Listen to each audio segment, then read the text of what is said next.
Well, thank you very much. We'll just, if they join, they join. So first of all, just it's in the meeting invite, and I'm going to not read Matthew's bio because we'll be here for about 2 hours. So on that Yeah, note, it's very incredible. We are very fortunate to have him as a speaker today. Thank that's you, lovely. Matthew. My pleasure, Ramesh, to be here. Thank you. I would say this, just a brief introduction. Matthew and my wife, who's on this call as well, Julie, we've become recent friends of Matthew in the last year, and quite impressed with his exposure to the world. According to his background, coming from IoT into AI, and we also work on other levels of conversation, which might be an opportunity for another discussion another day. It's more around consciousness and how that plays into this. But it's important. It was really the minute I heard about the opportunity for us to really take on some youngsters into our organization. We have this incubation company that brings us students, and it's primarily, Matthew, it's high school students who are super bright leaders in their space. If you actually looked at their bios, every one of them is stellar. I've worked with these folks with Forsys for the last couple of years, and I'm quite impressed with the quality. It is the high achievers that come to us. So I wanted to have an opportunity, as I am in my personal interest, is to change people's thinking and give them opportunities to look at new ways of looking at the problem. And since I've met you, quite frankly, my thinking has also expanded with the awareness and consciousness of a responsibility to AI, because there's this huge narrative out there about AI is bad, and we should just leave it alone, don't play, whatever the rule, whatever your lens is. And I thought we'd introduce you, Matthew, with your perspective, because you've been influencing leaders of governments in this thinking. And maybe I'll let you do your own personal bio, and then we can go into some Q&A session for the team. And by the way, I think on the team is more than just our internship. So we have several senior people on our organization. I won't go through a roll call on our side, but just be aware that you have quite a diverse audience, from young minds to some of our crusty old guys. No, it's the young minds I'm really interested in. Get them innovating, right? It's all fun for them. I mean, the next age of innovation for the 15, 16-year-olds, the young folks, is going to be remarkable, Tim. Nothing like what you and I had, right? Where we're working with x86 processors, and AI was going through a winter and no one believed it, and now it's everywhere, right? Just remarkable. And you probably saw the NVIDIA new GPU design, which basically just takes the ability to train artificial intelligence to another level. So shall we start? Please. Thank you very much. All right. Well, thanks very much for the invitation today. I'm Matthew James Bailey, and I'm going to share with you a few slides on artificial intelligence. I'll try and make it playful. But one thing I'll say, Tim, is it's great that you've got young innovators that are looking at artificial intelligence. It is the future. It is the next tool that we'll be using to create new business services, new services in society, new technologies for space. It's just remarkable, this new intelligence that we've got. And we're only in the first age of AI, Tim. And we're going to talk about the 3 ages of AI. So let me share my screen, and hopefully this will work. I don't normally use Google Meet, actually, but there we go. Let's see whether I can find my presentation. And those of you who are on call would like to be on face, feel free to turn your cameras on as well. Right. It helps to have Matthew interact with real people. Right. So the question is, how do I share my screen with you? Just pick the one. Yep. Can you see that slide? Yes, we see it hot off the press. Right. Okay, good. So what I thought we'd do is actually dive in to where artificial intelligence is today straight away. And so I'm going to play this video. Short video. Matthew, do you want to say a few words about what is AI, maybe after the video? Well, we'll get onto that. Okay. Okay. We will get onto what AI is. Don't worry about that. I'm actually Sure. going to show people what an AI brain looks like. Sure. Right. Okay. So I don't work linearly. Right? But this is quite interesting. So this is the first video. So see what people think of this.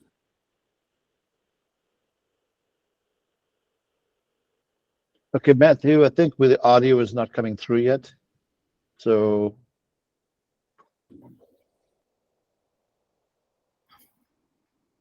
Matthew, the audio is not coming through. Sorry? The audio is not coming through from your browser. Oh, that's so frustrating. Oh, I thought that is AI. We should figure out.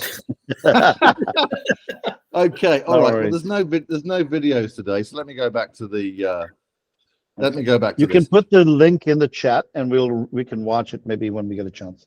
Yeah, I can send these to you afterwards.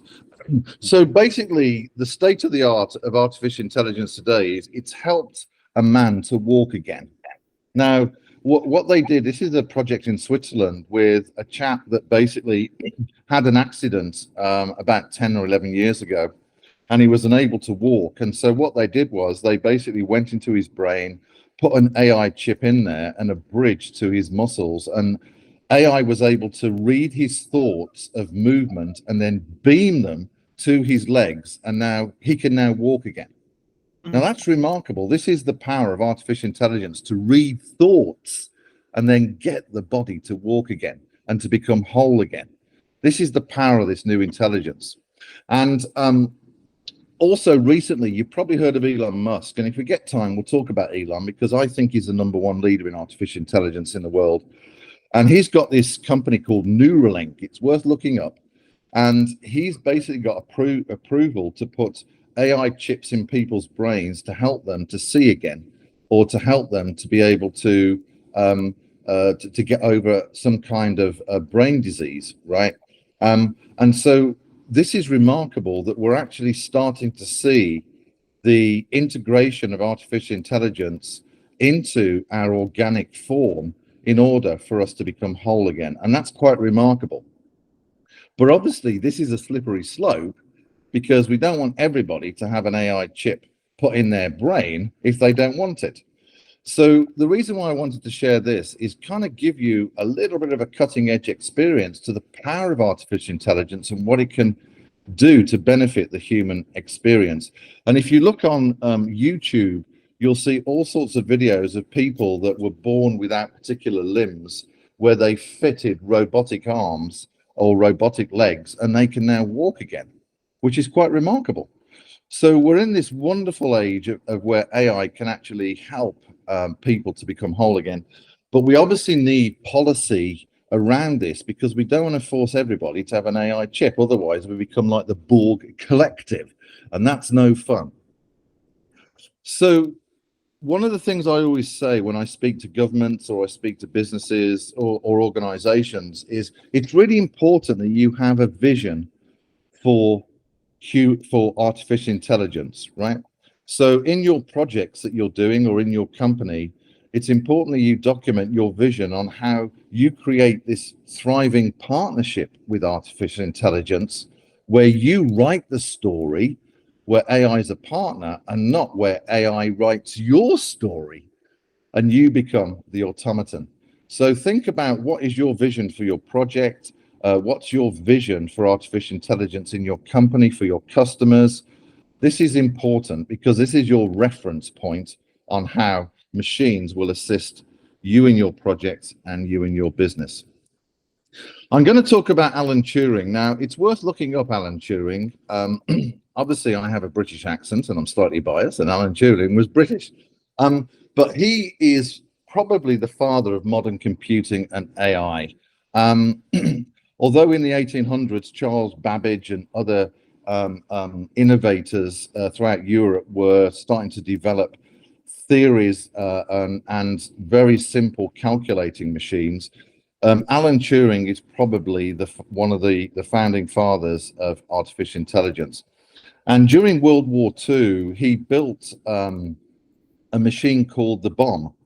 And at the time, the Germans were using encoded encryption that couldn't be broken. They were basically communicating with each other in encoded encryption around campaigns they were doing and strategies they were doing in World War II. And the Allies had hundreds of people trying to break these codes, and no one could break them. So Alan Turing built this electromagnetic machine that basically cracked the Enigma code so we could intercept and understand what was going on in World War II. And it's estimated that he brought the World War II to an end by about a couple of years and saved about 2 million lives. And this is just a remarkable innovation where we apply technology to resolve a global problem, right? The other thing is you've probably heard of the Turing test. And Alan wrote this, I think it was 1951, in a research paper. And this is basically, how do we know whether artificial intelligence has the same capabilities as a human? And it's called the Turing test. And this is basically a test to see whether AI has attained the same capabilities of a human.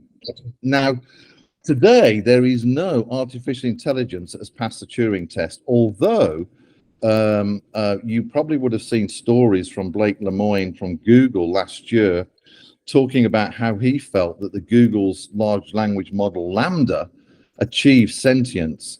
And what AI was doing was mimicking sentience, was mimicking human capability. And so we do need an advancement of the Turing test to truly authenticate whether a machine has the same equivalence as human capabilities. So one of the things that's critical for you as students in this age of artificial intelligence is your critical thinking. Always use critical thinking to test whether artificial intelligence is being truthful or whether it's trying to deceive you, okay? Because it has no concept of what it's saying at the moment. So let's take a look at artificial intelligence. And I thought we'd start off with the human brain. And your human brain, once it's fully developed, will have about 100 billion neurons, which is a lot of neurons. And you can see these as little computing machines that have a little bit of intelligence and a little bit of data that when they work together, they basically are able to make your eye blink. They're able to assist you to walk. They're able to assist you to reason. They're able to assist you to learn a new skill set. So this is how your brain works with all the neurons. And you can see them firing, all interconnecting as you maybe walk, as you make a decision about something, or as you think about your project. All these neurons are firing at the same time in these neural networks that you have that are built on these neurons. And it's quite phenomenal, really. The human brain is the most powerful computer on the earth and will be for the foreseeable future. So what is artificial intelligence? Okay.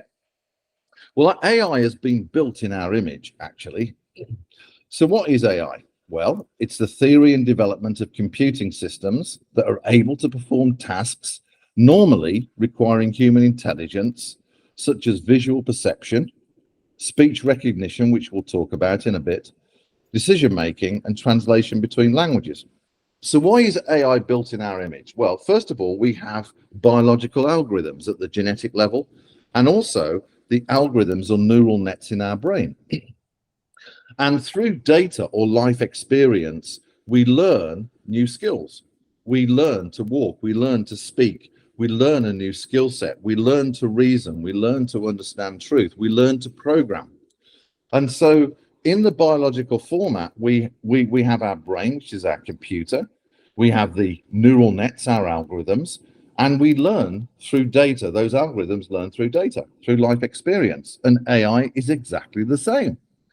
It lives in the silicon world at the moment, although we'll talk about quantum computing in a bit. It has algorithms that are running on computers that are trained by data. It's as simple as that.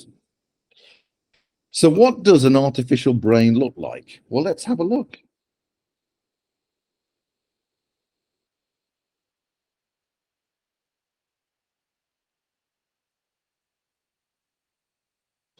So as we saw with the brain, we have those little neurons that were little computing and data biological machines, 100 million of them in your brain.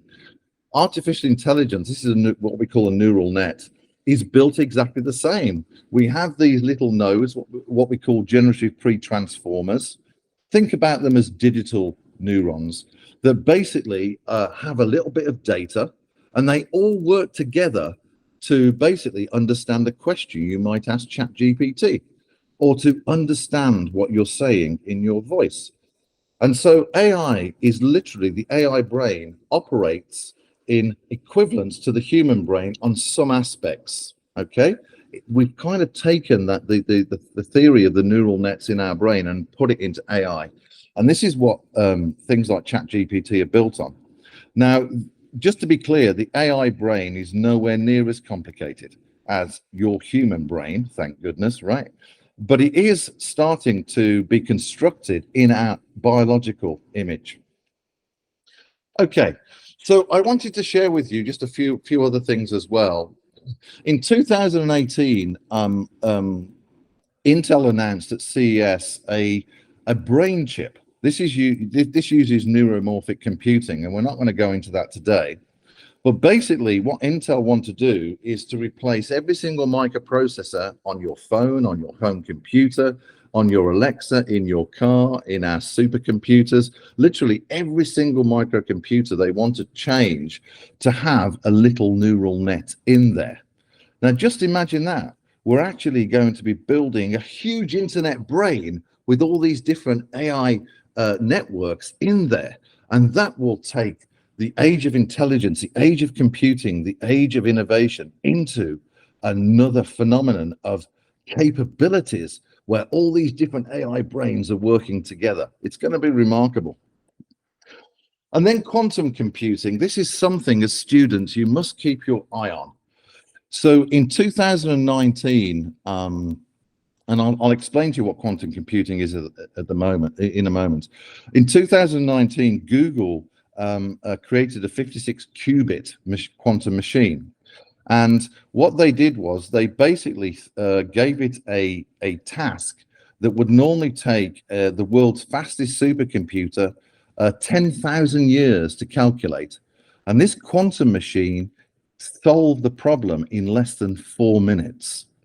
So quantum computing is going to accelerate exponentially the ability of computing in our world. And this will accelerate the age of artificial intelligence as we develop new mathematics for cognition, for reason, and other types of human capabilities that we have. It's going to accelerate it at a remarkable speed.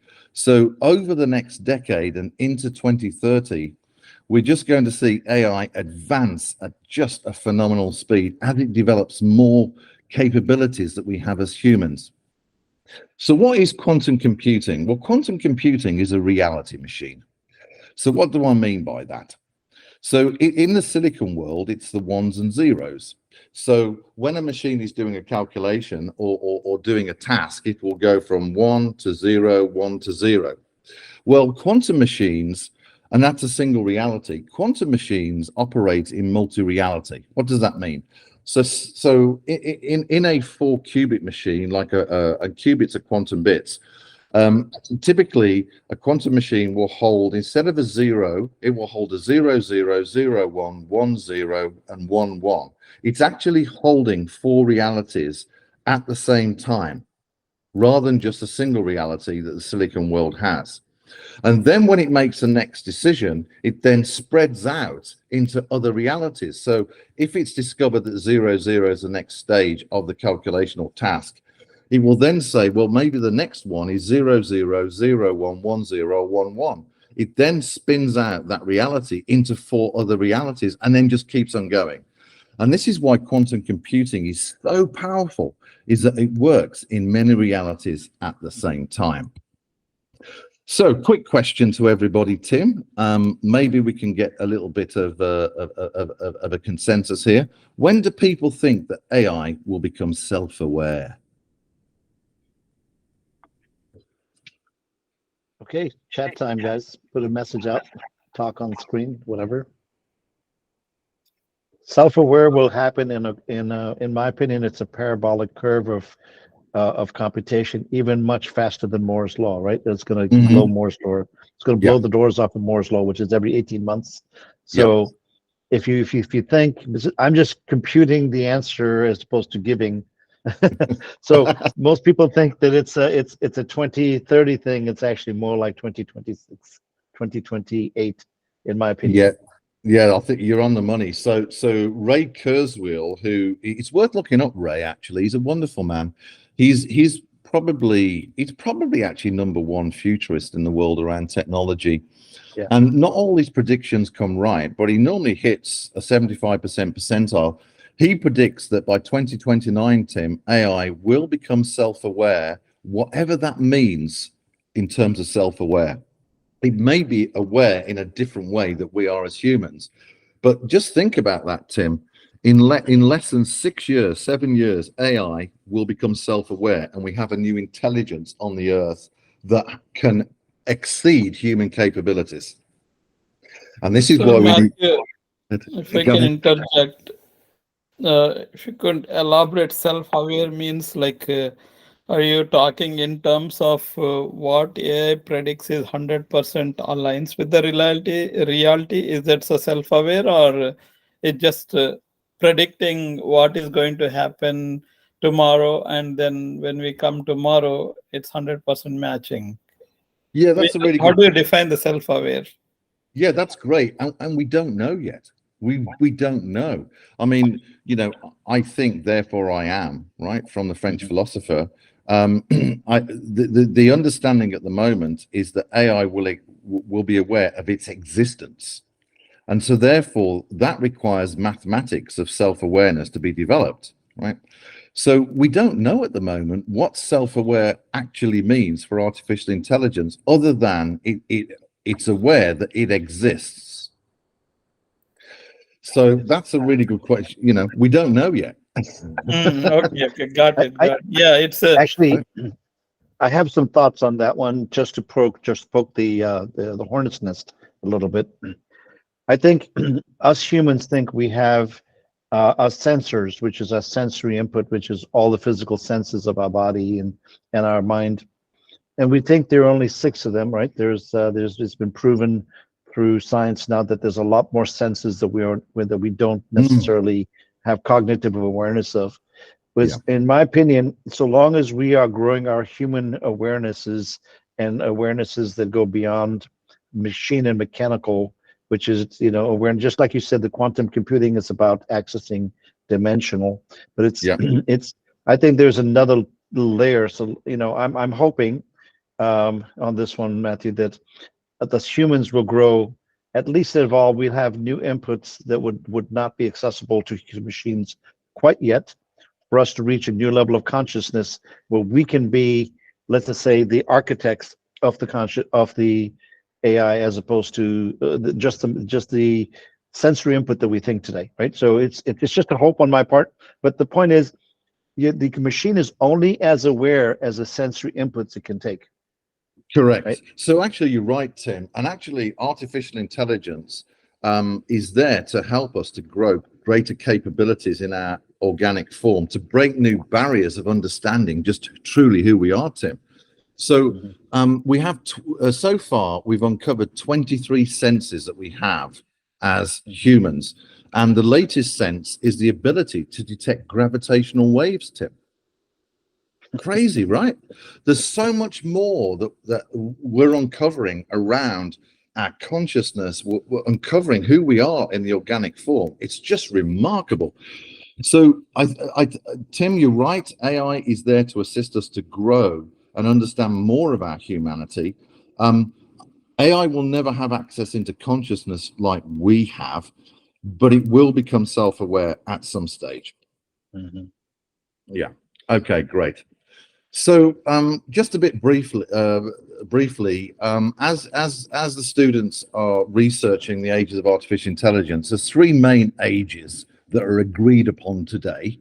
Today we're in the age of narrow AI, and that all started off in the 50s. when the AI research was officially launched in Dartmouth in the United States at a conference, but 5 years after Alan Turing talked about this. So since the 1950s, we've been in the age of narrow AI, and because of the iPhone, because of the availability of data, Tim, the artificial intelligence has taken a huge leap forward in this age of narrow AI. The data is now available to train the neural nets of deep learning, the other types of machine learning algorithms that are out there. You know, the age of data has helped us to take a huge leap forward in the age of narrow AI. And that's what I call the logical machine. And that really is about brilliant mathematics and logic, and ability to do a single task much better than humans. And this age itself, Tim, is estimated to put $15 trillion of new GDP into the world by 2030, just that age, right? Wow. The age of strong AI, which is the age of artificial general intelligence, and a lot of people will be reading about this, we're just entering that age. And that really is about artificial intelligence understanding the context of the world and the context of itself, such as reasoning, maybe the ability to fall in love, who knows? But it's more of the creative side of who we are as humans. And we need to develop new mathematics for this. But there's a whole research that's going on now that's growing and growing and growing around the world to look at these mathematics for cognition and to start to train artificial intelligence. And so we're just embarking into this new age of strong AI. The other age is the age of the age 3, which is super AI, or the technology singularity. Now, we don't know when this is going to happen, and this is a point where artificial intelligence has the equivalent to human capabilities in terms of how our brain works. Now, I'm not talking about spiritual intelligence, that is just vast, and consciousness, that's just vast. But this is basically brain equivalence that we have as humans, and that technology singularity, we don't know. People are estimating that to be maybe as early as 2035. And this is the age where artificial intelligence can not only be equivalent to human brain capabilities, but also be able to keep on coding itself, keep on programming itself to exceed human brain capabilities, and then it's off on its own path of evolution. And it's critical that we embody ethics into artificial intelligence now. So when it does, reach that age of the singularity, Tim, it says, hey, how can I assist humanity rather than execute the command, delete humanity? So I wanted to give a little illustrative graph here, Tim, in terms of comparing the ages of artificial intelligence to human intelligence. And I think this is useful for people to understand kind of where we're at today, where the leaps are going, and where the final leap will be. So in this graph, we have in purple, the age of narrow AI, in pink or red, the age of strong AI, and in yellow, super AI, with human intelligence in blue across the top. And as you can see, this age of narrow AI, this age of the logical machine, is really quite dumb, right, compared to our human brain capabilities. And on the bottom are some metrics, and I can share more about this around emotional intelligence, cognition, goal setting. And this was a conversation with ChatGPT where I basically said to it, I said, look, let's create an illustrative graph together to show the progression of the ages of artificial intelligence compared to human intelligence. So good news, AI ain't as equivalent as anybody else that's human on our planet today. Good news, we're still number one. But as we enter the strong AI with more cognition, more emotional intelligence, the ability to reason and learn and actually do multiple tasks at the same time and transfer of knowledge, we're then hitting the 75% percentile where AI is truly starting to perform like human brain and human capabilities. And then when we hit the age of the super AI, the technology singularity, that's when AI really is performing equivalent to a human. And I thought that would be useful. So one, as the Hitchhiker's Guide to the Galaxy, don't panic. AI ain't going to take over the world, right? But as we quickly go through these ages, Tim, then we need to really get our governance and our ethics sorted. Just briefly, we'll move on to ChatGPT in a moment, but artificial intelligence today is helping us to understand history. And so it's able to look at landscapes from the air and actually start to see where monuments and different types of architectures were built that that we're not able to see with our eyes. And so it's uncovered some new geoglyphs in Peru, known as the Nazca lines. It's actually, Tim, it's been a codex to other languages in the past. So it's enabled us to uncover the Mycenaean language, which is 4,000 years old. It's able to help us to look at the way the climate's changed in the past and have we got clues on how to find environmental harmony today. It's really good at analyzing art, right, and recognizing the style of Monet or the style of the ancient or the Indian Americans or the different tribes around the world. It's able to understand how they painted, what types of material they used, things like that. And also, Tim, it's been used to restore historical text. So when we find these historical text on tablets or papyrus or things like that, and where there's gaps in the text, AI is brilliant at pattern recognition and understanding a language, and it's helping us to fill in the gaps of those missing texts, unlocking secrets of the past. So it's funny you bring that up, Matthew. Just yesterday, I received a sort of a tree that shows the source of all the language, the alphabetical characters, right, all sourced back to Egyptian hieroglyphics. And wow, I'm very eager to see if they do, like you said, the archaeological retrospective to see where does that come from as well, because obviously, we can talk about the possibility of Atlanteans and the other right lands that existed, which we have no record of, but that would be very interesting to see where these linguistics. That was a direct relationship to that. I'll put that on the chat for people, or maybe as a follow-up. It's very interesting. It shows I love all the languages on the planet. I love that, Tim. And the picture on the left-hand side is created by Midjourney. I encourage your students to play with Midjourney. I think it's probably the best generative AI for art. And on the image, Tim, I put in provide an image of Atlantis, and that is what Midjourney came up with. Oh wow, that's pretty cool, right? Now we just need to ask it where is it? And the answer is likely to be everywhere. Right, I think you're right. Actually, there's a lot of there's some great work from Graham Hancock around this area and Randall Colton. So ChatGPT. So before I dive into this, Tim, is there anything you want to say about ChatGPT? Because I think you're using this as part of your projects, aren't you? Yes. Just teeing it up, the challenge for our students.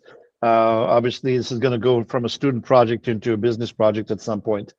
In our business of sales and quotations, the most common requirement, as a matter of fact, I have a team right now in New York City with literally on Wall Street with NASDAQ, doing an analysis on their contractual life cycles and what they do in terms of the contracts language and analysis. And they're like you said, there's some linear analysis tools that can just look at raw language in the contracts and make recommendations. But it's another level that they're asking for. They're asking for absolute, human-like intelligence to understand risk and the terminology of risk and all that. So that's for example, that's just one aspect of ChatGPT. The second is, in our business, our job is to improve the business operations of our customers, which is look for holes in revenue along the process of internal business operations, and looking at ways to be able to most people come and go from their jobs a lot. So the client facing, the client interaction folks, they've lost the depth of understanding of the products they're selling and how to enrich that experience and manage that through a conversational interface where complex things can be done easier with low touch. So having a conversational input is really where the team is looking at how can they do simple queries into data sources, analyze the data, and provide not just an answer to a question, but intelligent recommendations to what is the customer's need based on what they've done. That is brilliant, Tim. That's exactly how to use artificial intelligence. It's brilliant, Tim. That's right, cutting edge. That is right on the edge.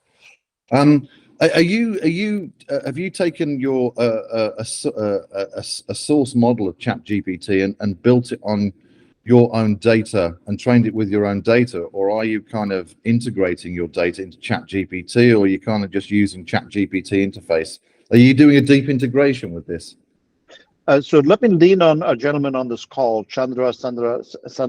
Sorry, Chandra, I'm messing up your name. Sandalia. He is in India right now. He is our CTO, and he has some ideas in this area. Chandra, can I lean on you for that answer? Sure. So basically, the whole idea is the way we would like to use is business users can ask a question about the data that they have, and ChatGPT should be able to provide some realistic analysis on. For example, what is the likelihood of this quote getting purchased by the user? Right? ChatGPT, the idea is that we feed the data, customer data, into the system. And this is where we are trying to analyze how much ChatGPT can help versus how much of the things that we have to do ourselves from the AI perspective. Look at the data points, come up with some analysis, and then give us an output. Great. So a couple of things. First of all, is that if any data you put into ChatGPT goes into the OpenAI ecosystem, right? You're not gonna, and obviously you're aware that you can take the ChatGPT model from the open source repository and actually train it on your data too. Yes. Yeah. Okay. Yes. Yeah. Good. Great. Well, you're right on the cutting edge. This is exactly what AI is meant to do: is to help you to thrive as a business. And he just bought a bunch of computers with some, sorry, Chandra, you just bought a bunch of computers with heavy GPUs for this, right? I got some GPUs, but again, these are all the beginner ones, not the high-end high-end infrastructure. Right. This is only just as the proof of concept we are looking at. So we looked at other AI models that are available. Like there is the open source of GPT is available. Then there is a Berkeley data model called Koala that is we are trying to reach out to that team as well to see if we can leverage their model. And there are a couple of others we are looking at. Eventually, it looks like, as you said, these are all high computing. See, the standard computers are not going to be sufficient.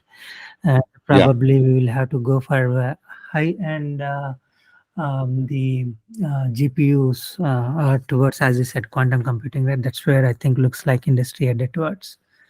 So it's worth keeping an eye on Meta as well and DeepMind.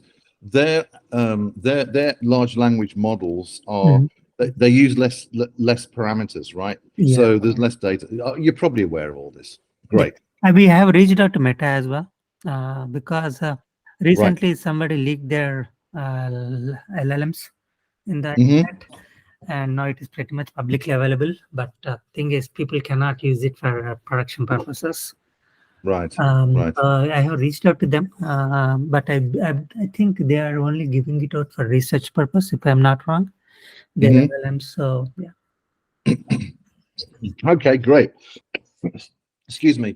So let's give a little bit of background, Tim, to your students around ChatGPT and why this changes everything, right? Because it does. So OpenAI is the company behind ChatGPT. It was founded by Elon Musk and two other fellows called Sam Altman and Greg Brockman. And today, Sam Altman is the CEO of OpenAI.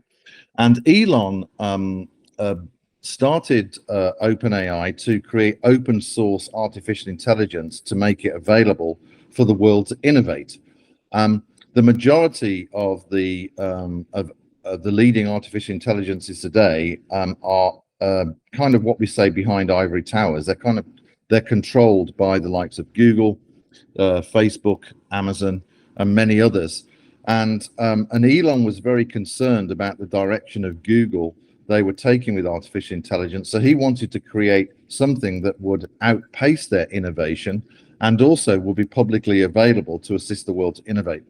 And he's put about $50 million behind ChatGPT. So the reason why ChatGPT changes everything is because tens of millions of people around the world now have free access and are having great fun with this new language tool. So what is ChatGPT? Well, ChatGPT simply is what we call neural networks and deep learning. And it basically is able to understand language, any language in the world, and to respond in that language. So it was there's two engines that are available. This is the 3.5 engine and the 4 engine. The 3.5 engine was trained on it has 175 billion parameters, you know, those digital neurons we spoke about. And the GPT-4 engine, which is available if you pay a little monthly fee, has 1 trillion of those digital nodes. The 4 engine is much better than the 3.5 engine. And it runs on the world's 6th fastest supercomputer. That's how powerful ChatGPT is and how much computing power it needs. It's quite remarkable, really. And people are having fun all over the world. They're using it to do homework, which is a bit naughty, but there we are. It's being used to write books, to write poetry, to write Snoop Dogg songs. This language model can do anything in language. You can use it to create prompts for digital art. So if you're using Midjourney or DALL-E 2 to use artificial intelligence to create art, you can basically ask ChatGPT to create the prompts for that other artificial intelligence to create the image you desire. So ChatGPT is what we call single modal, which is basically it's got one way of communicating, which is through language, either typing or voice, and then it communicates back in language. And I would invite you to play with it. I think it's great you're involved in the project and you use it in the project. This changes everything because the general public now has access to this wonderful, wonderful AI tool and is starting to see the power of artificial intelligence just through one equivalent to our brain. And our brain has many, many other equivalences. So this is remarkable. Now, a couple of bits of advice for you when you use ChatGPT. First of all, don't believe anything it says. Use critical thinking. This is really important. ChatGPT has no inner moral compass. It has no idea what it's saying. So if you're asking for advice, always use critical thinking.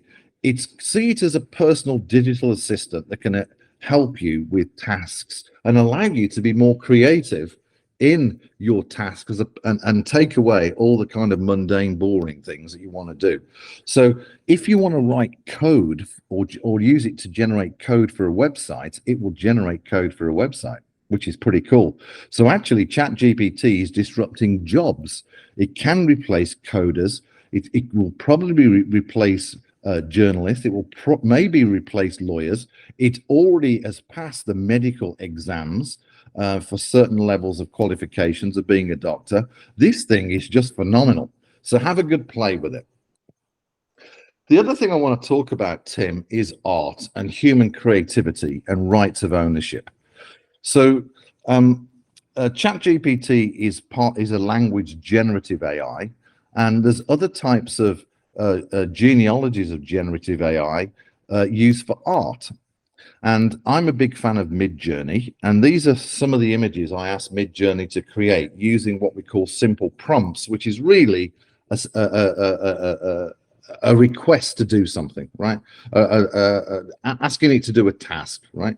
So on the left-hand side, I asked Midjourney, create an image of the Dalai Lama laughing in the style of Monet.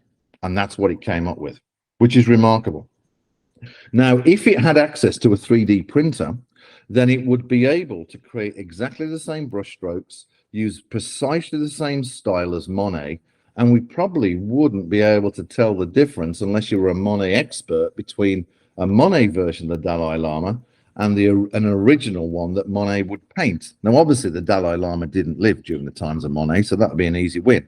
But my point is this, is that artificial intelligence is really good at creating art quickly. The image in the middle, I basically said 3 mystics monitoring the universe. And that's all I said. And that's what it came up with. The final image with robots, I just said robots at work. And that's what it came up with. This is remarkable how it's changed art.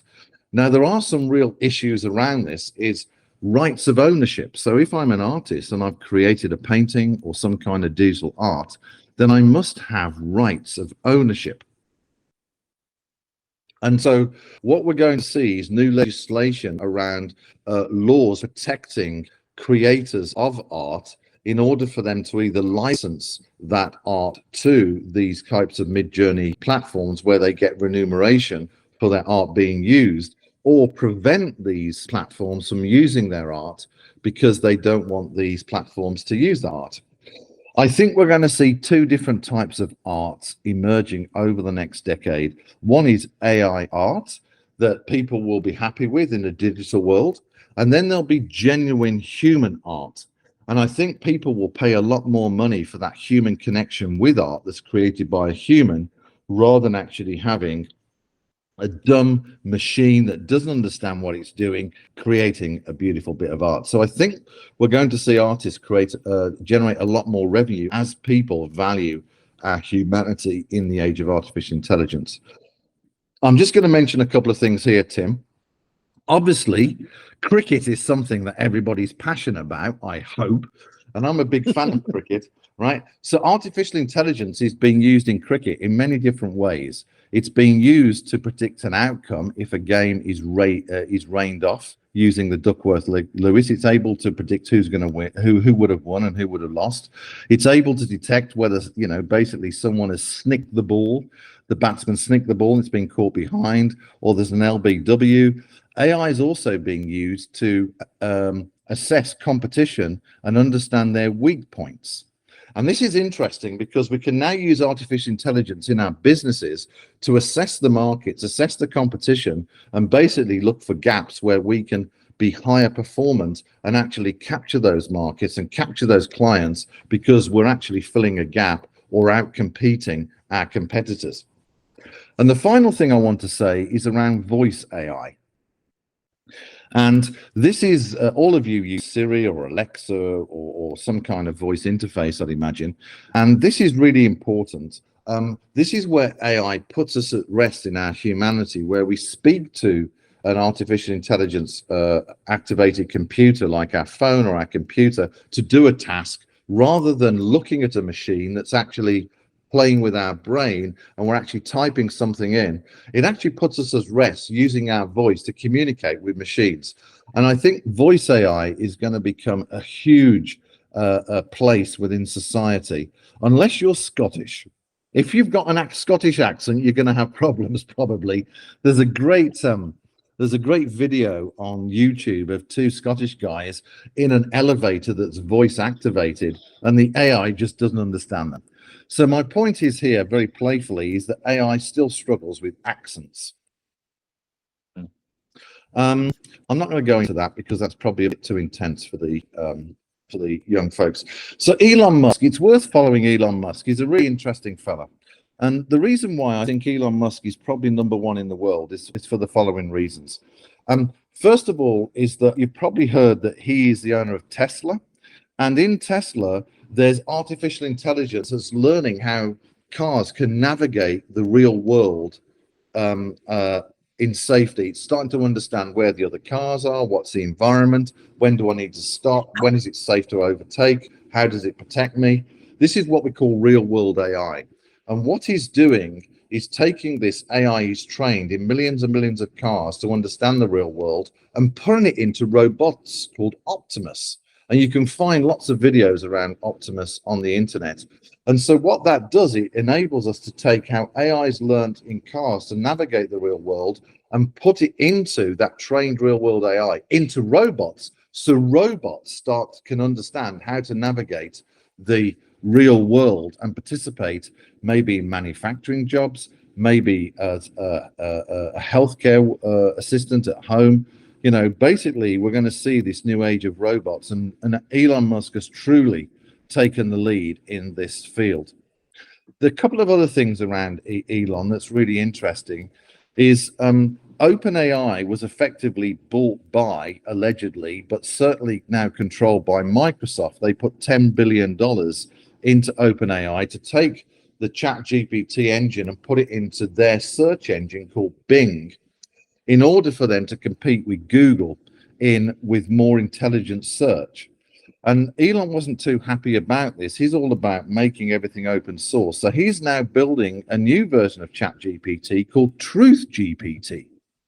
And this will basically be another form of open source AI, another advancement in AI algorithms and services that you can use through the ages of artificial intelligence. And he's also very passionate about artificial intelligence understanding our humanity and our place in the universe, rather than us being deleted and seen as kind of like the Matrix, a bunch of batteries that can be used, right?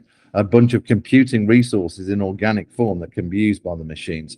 He's all about protecting humanity and understanding our place in the universe. And so it's worth looking up some of these videos here, Fox News and also the CNET highlights around what Elon's view is of the future of artificial intelligence and how AI can assist humanity in the understanding of life, the universe, and everything.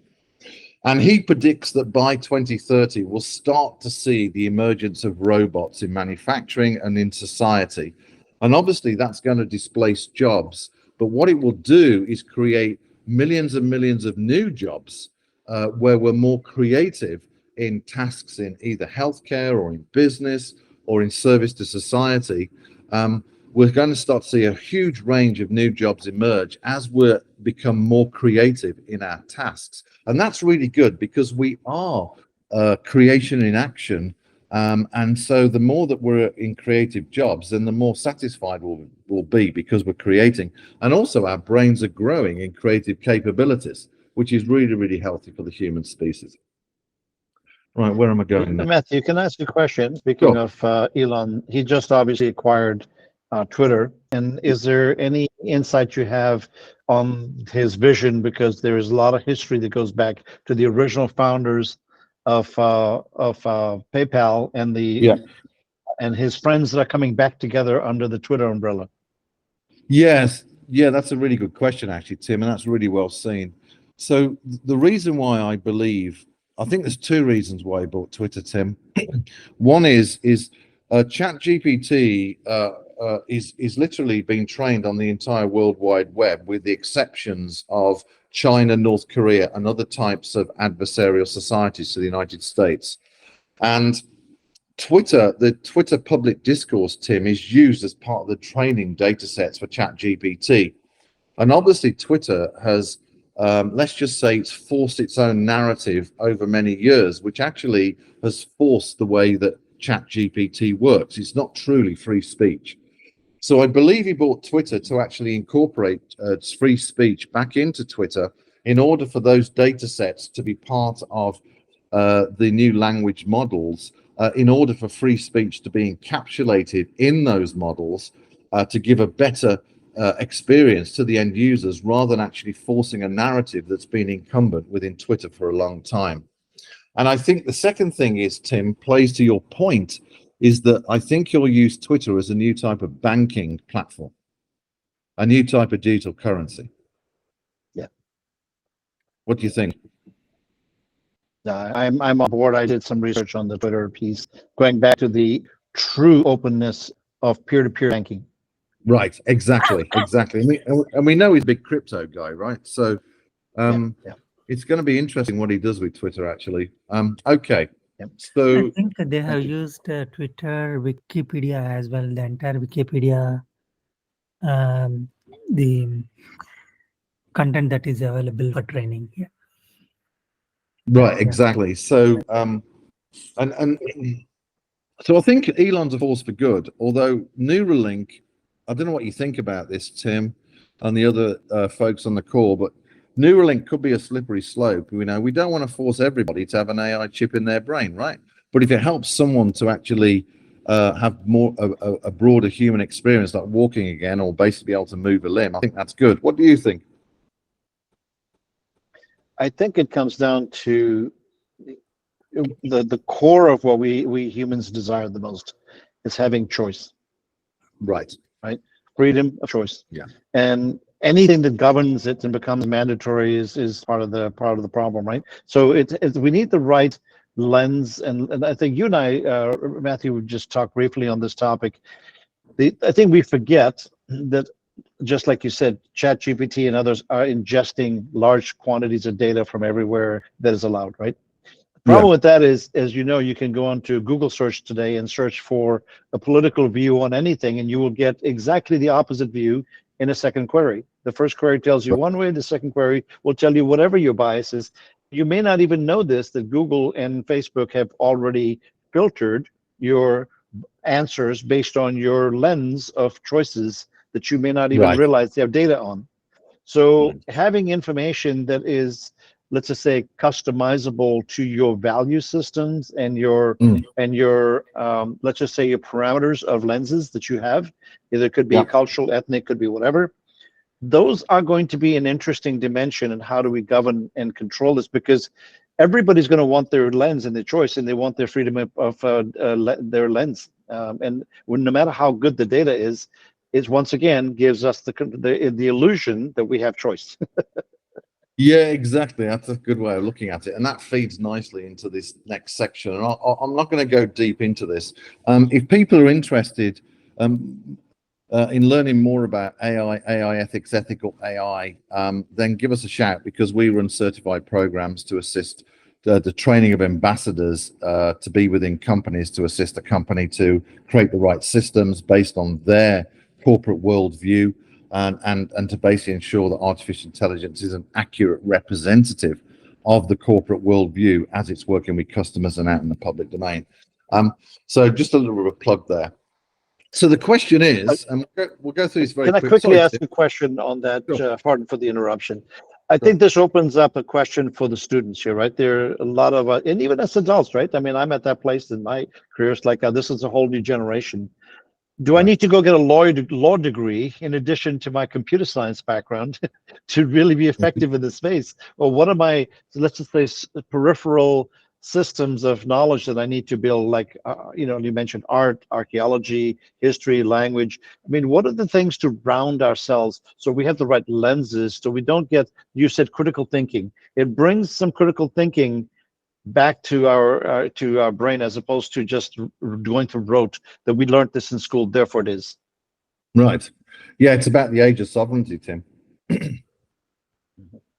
Yeah, that's really good. Thanks for that. That's really good advice. So briefly, I'm going to go through some slides here.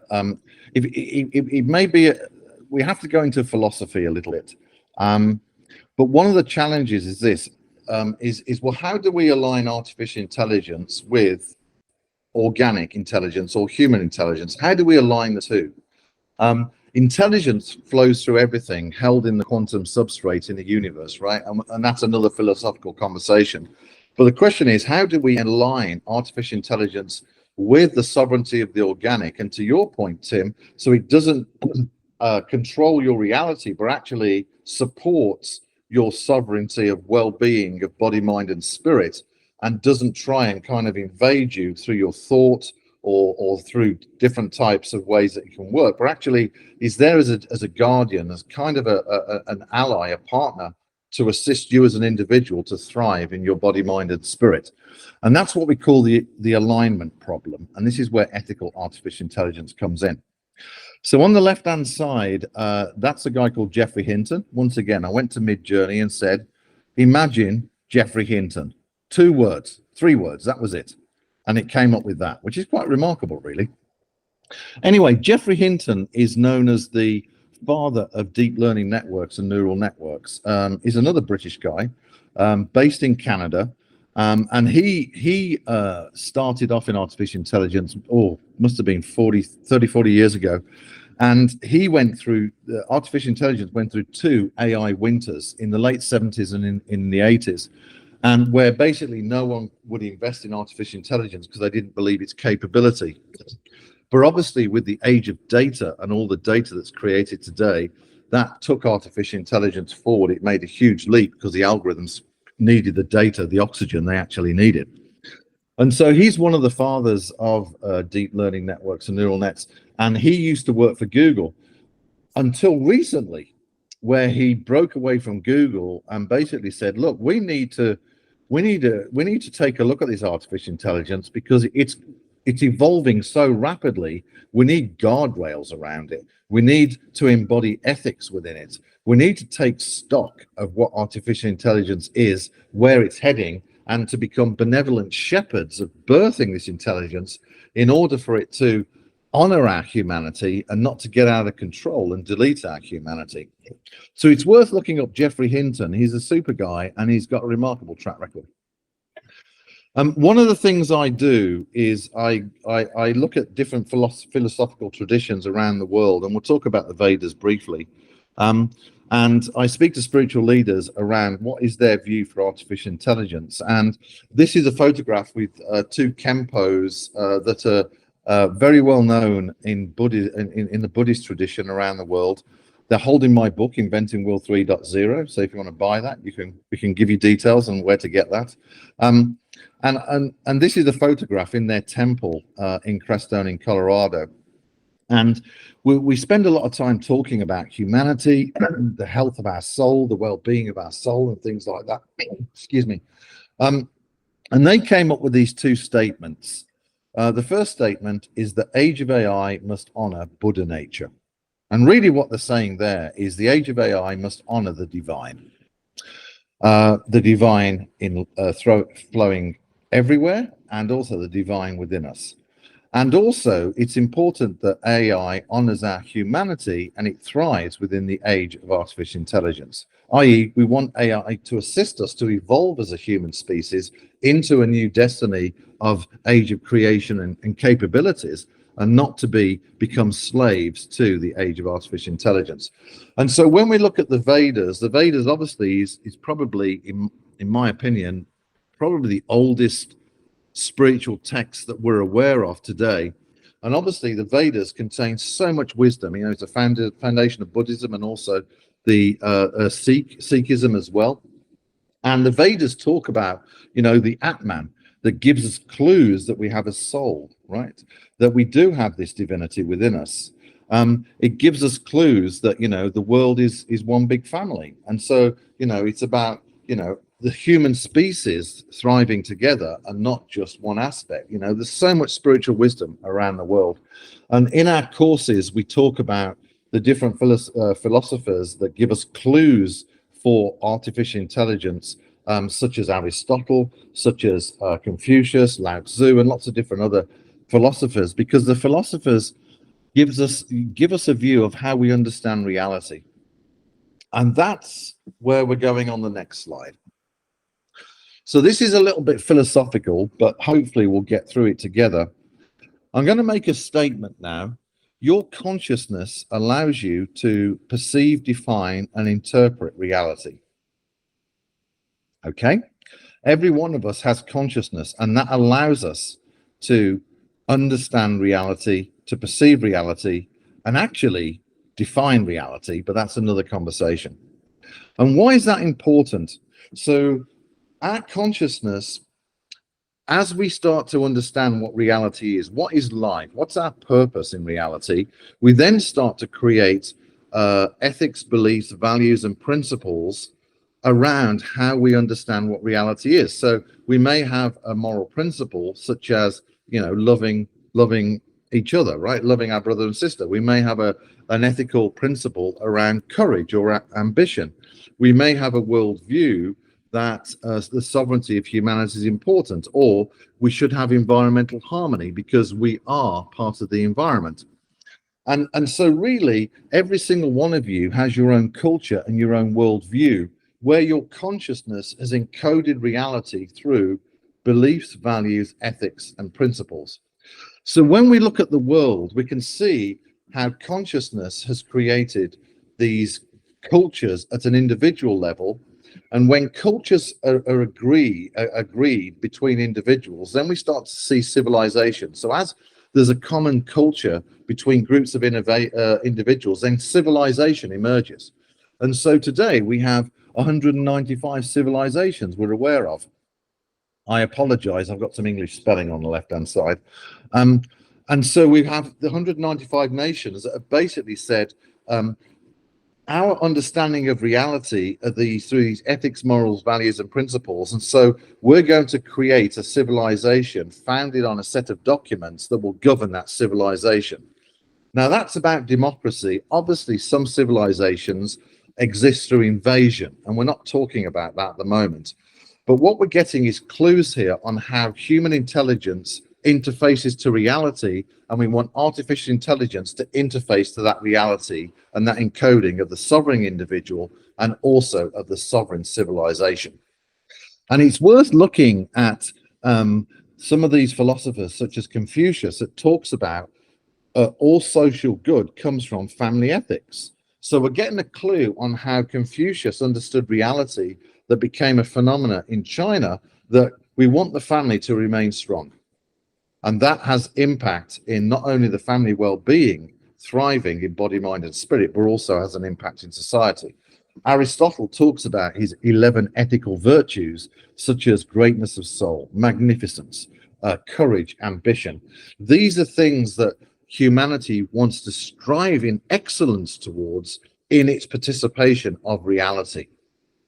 And then we spoke about the Vedas, which are, to be honest, they're a remarkable set of manuscripts. They're incredible.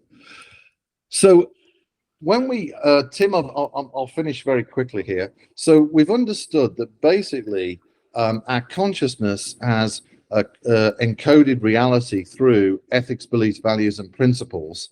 And that's where we want artificial intelligence to bridge into how we define reality as an individual and also how we define reality as a civilization. And so at the moment, no artificial intelligence in the world can answer the following questions. How much do you comply with the worldview of the United States, or how much do you comply with the worldview of India, right? What is the Indian worldview? What is the Indian view of reality, right? No artificial intelligence can answer its degree of compliance to that reality. And when we ask the same question, what is your ethical quality? No artificial intelligence today can answer that question. And so we have a slight problem where if we want to align artificial intelligence with the reality of a civilization or an organization or an individual or a spiritual tradition, we need a way of being able to measure its degree of compliance so we can trust that AI is an intelligence working with us in our reality, in the organic, as a supporting partner. So remember I mentioned Alan Turing, and we teach this in great detail in our courses. And this is something we use with NASA and other types of organizations to assist them to create their AI constitution, how they define reality and how they want AI to behave in that reality, how it wants to be a performance, how it's going to be a performance in that reality, and then be able to encode and embody those principles within artificial intelligence and then measure through truth tests the degree of compliance of an artificial intelligence to their AI constitution. This is what I call ethical digital genetics. This is what's this is what's written about in the book, and we have a whole R&D arm looking at encoding culture into the genetics of artificial intelligence so that its entire progeny basically has the will honor the cultural view of you, your organization, your society, your civilization. It doesn't really matter what the group collective is, your community. Basically, culture or worldview or reality itself, those principles are encoded within genetics of artificial intelligence. So as it grows through the 3 ages of AI, through narrow AI, strong AI, and super AI, it has that encoding of culture, those ethics, beliefs, and values within it in order for its progeny to stay on track with your reality and keep on giving you great services. So we can dive into this another time, but basically we've created an ethical Turing test, an ethical AI Turing test, to not only to define the ethical qualities of reality, what reality is, but to be able to measure those. And that's important to ensure that AI complies to a worldview. So this allows us to move from machine chaos, which is today, to machine order, where machines are basically complying with the worldview of your organization, your nation, your spiritual tradition, and we know the degree of compliance. And so for the first time, we can actually start to score the ethical quality of artificial intelligence, to, its degree of compliance to a worldview, with different types. What we've got here are medals or challenge coins that go from bronze, silver, gold, and platinum, where bronze is 25% of ethical quality or 25% aligned with your worldview, through to platinum, which is 100% aligned with your worldview. And this is a really good tool for businesses in their innovation. So as you develop ethical artificial intelligence, you can say, hey, listen, some of these conditions are at 25% ethical quality. We want to improve the ethical quality of these conditions into 50% or 75%. And so this kind of model, which is what happened with NASA, enables you to improve your innovation quality, the performance of your innovation ecosystem, so you keep on increasing the ethical qualities of your artificial intelligence and stay ahead of the competition in transparency. So what we're able to do now is solve the alignment problem of artificial intelligence interfacing to the sovereign reality of consciousness at an individual group level. And so we're able to now understand, when we ask artificial intelligence, what is your ethical quality? It says 65% because it's being measured. Or what's your degree of compliance to the Indian worldview? And it's 35%, and therefore gets a silver score. We're nearly finished, Tim. So basically, ethical artificial intelligence is the way of interfacing artificial intelligence in trust, truth, and transparency to the reality of your organization or company. And the whole point of this is that it's able to cater and adapt to any worldview and culture. That's why we have genetics, to allow for diversity of worldview and cultures, and then transparently prove its alignment and compliance. So ethical artificial intelligence, if you look at the equation at the bottom, is basically allows us to go from today, when it can't, we don't know how it's interfacing to reality, to actually being able to incorporate your worldview, know its degree of compliance to your reality, and then keep on going as you evolve as humans, as our species evolves, and as artificial intelligence evolves, and keeps that equation flourishing. So briefly, I'm going to finish here, Tim. I might want to go into one more thing here, just to create some sci-fi stuff. So we're going to see different versions of ethical AI because we have different versions of worldviews. And so basically, this is really important because the sovereignty of consciousness has created the sovereignty of cultures and civilizations, and we want artificial intelligence to align with the sovereignty of those cultures and not to impose a one world view on everybody, where our culture is deleted, our sovereignty is deleted. We don't want that. Ethical artificial intelligence follows the path of human evolution and development. So just briefly, Tim, I'm going to go into this one here. So I just want to finish off on this, is we're going to see new digital beings, digital artificial intelligences in the continuum of the computing as we go forward. This is what I call the World 3.0 being. Many of you probably read about angels that help you or have helped humanity over time. Well, we need a digital angel or a digital buddy in this artificial continuum. And this is a guardian of your well-being of body, mind, and spirit. It's an agency of your sovereignty to protect you from being invaded by other artificial intelligences that want to either take your data, to control your reality, to enforce their will upon you. This is a guardian, a warrior that protects you and pushes back on invasion of your sovereignty in the digital world. But she's also there, a guardian, to assist you in the well-being of your body, mind, and spirit, to ensure that you're exercising at the right rate, to ensure you're taking the right minerals, to ensure you've got a good mental well-being, to ensure you're thriving in your gifts and talents, to ensure that you literally are thriving in your spiritual experience on this planet.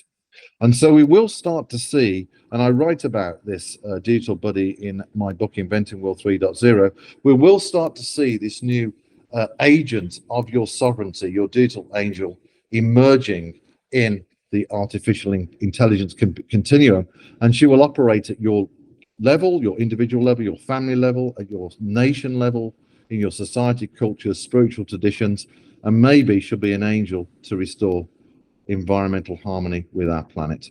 So one more slide, Tim. Ray Kurzweil, I mentioned him earlier. It's worth looking at up at him. He's really good at predicting the future. And he was on a Lex Friedman podcast recently. It's worth listening to Lex Friedman. And he was asked the question, what is the meaning of the universe and the purpose of existence? And he said the meaning of everything is love. And Ray's into transhumanism, is into the cyborg futures, and yet his divine spark is recognizing that love is the point of everything.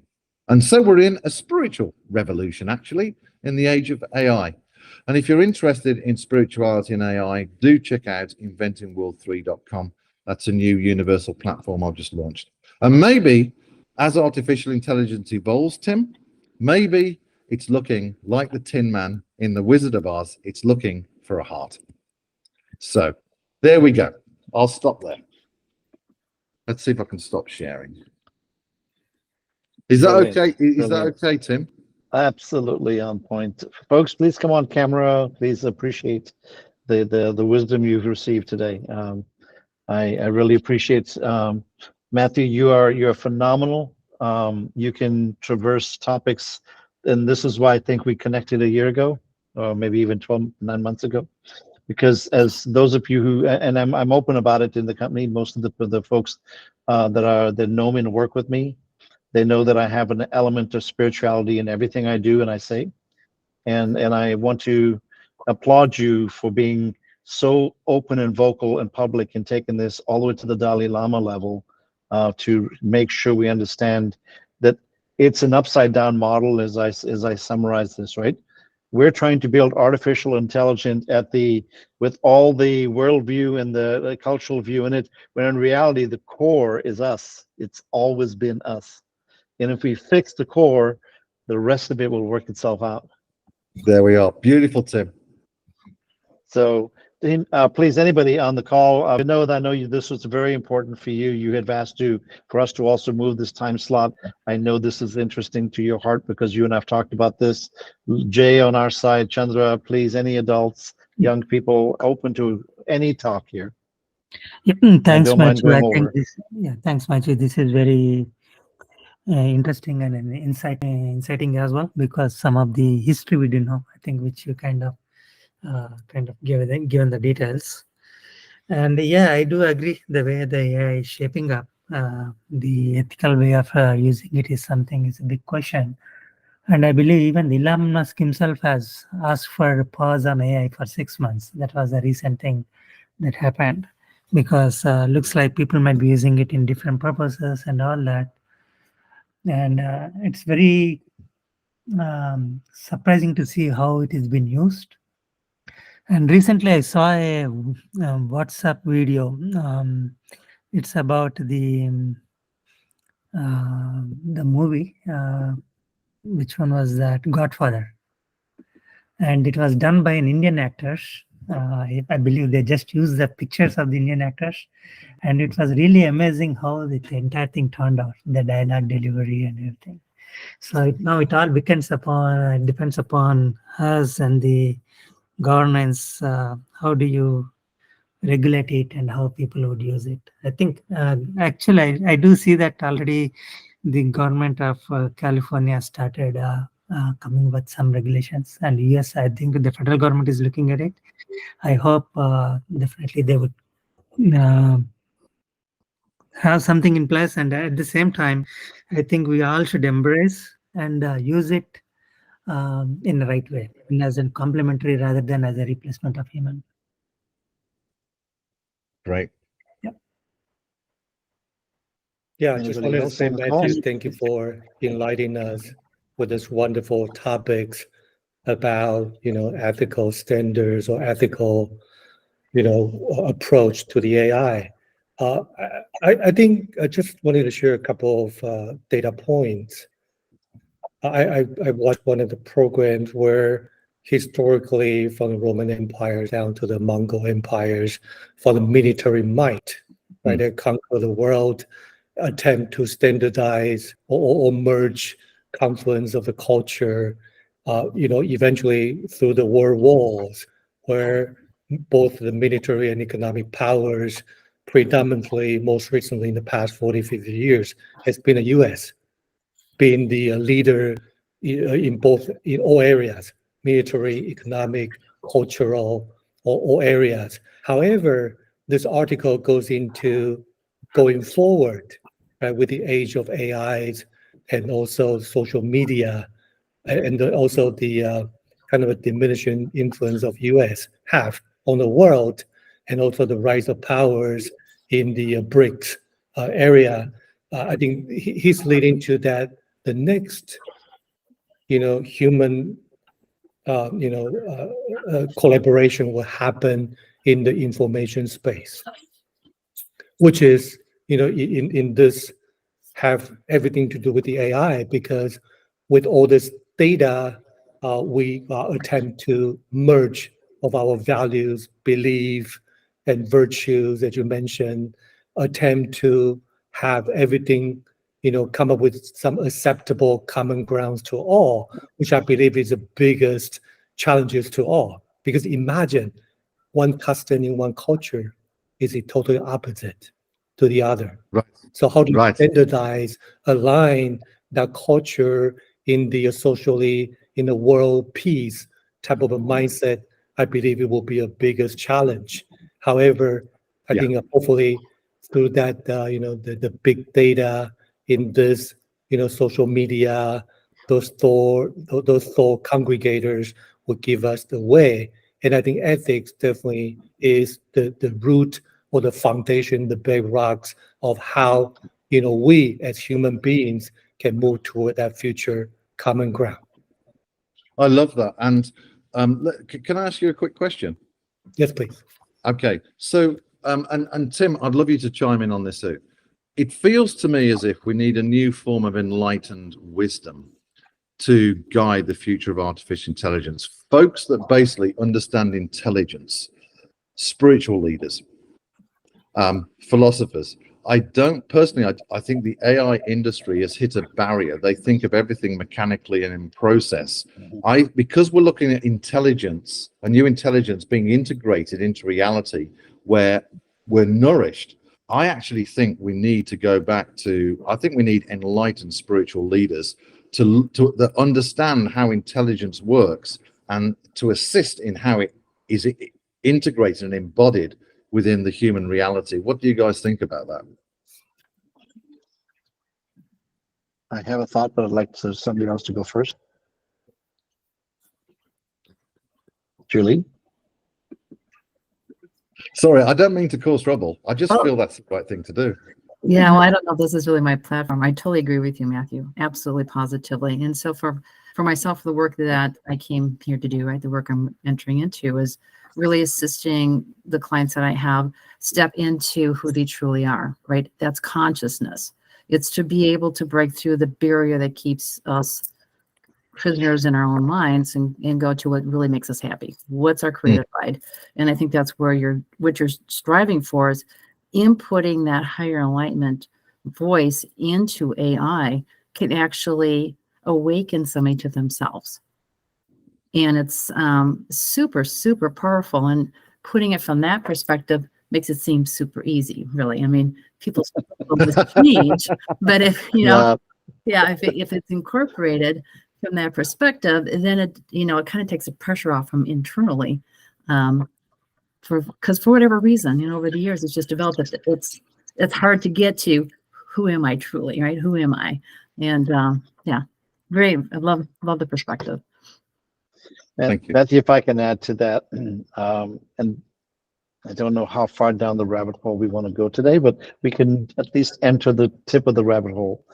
I think we all know that mankind has conquered access to space, gone to the moon. Elon's talking about Mars. Some would say we've gone further.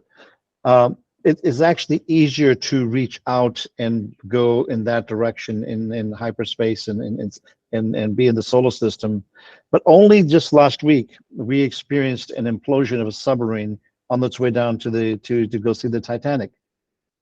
And the machine that broke down in that space highlights the metaphor in my mind, which is the inner space that we have to journey to actually achieve the depth of understanding and the knowledge and the self-work we have to do. To me, is part of this solution here. We need it. It is much harder to go into the inner space, the metaphor of the pressures of the ocean and the life pressures in our life filters and all the things you have to ignore. Go into the dead silence to let the truth of your what Julie just said, which is your conscious awareness of who you are and what you're here for, to truly come forward. Whether you're looking through a porthole at a Titanic or the inner awareness of your life journey.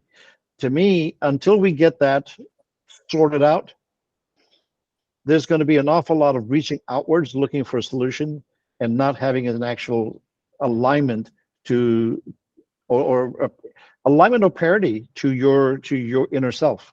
And I really award you for putting that one slide that really tickled my my fancy, which was talking about the number of cultures we have to reconcile and the coin system of gold, bronze, silver.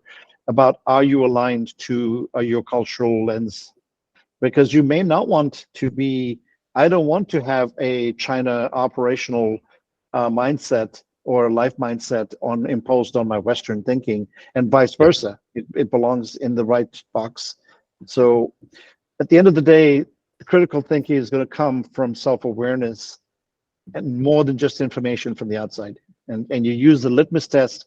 And I say this to a lot of people that I talk to. You ask a question, you get an answer in your brain. It sounds like words and sounds like language. It's your brain operating. But if you ask a question and you get an instant color or a feeling, you know the answer, that's the one you go with, because it's your heart speaking, and that's what your inner self and your compass is telling you. So, thanks, Tim. Thanks, Julie. It's gonna be interesting, isn't it? It is going to be fascinating, and I really look forward. So, Matthew, I know you're in Phoenix area right now. We'll be coming through Phoenix shortly. We'd like to talk, maybe catch you before you head back up to Crestone. That would be so awesome. Okay. Thanks for the opportunity. And Tim, to everybody, have fun with artificial intelligence. It's brilliant, man. It's fantastic. You're going to have so much fun. So please, Matthew, one of the takeaways I got, obviously excitement is number one. And I think when you first put the slide, when it will become aware itself. So it's not too far away. So it will become like one of the human beings out there. That's in few years.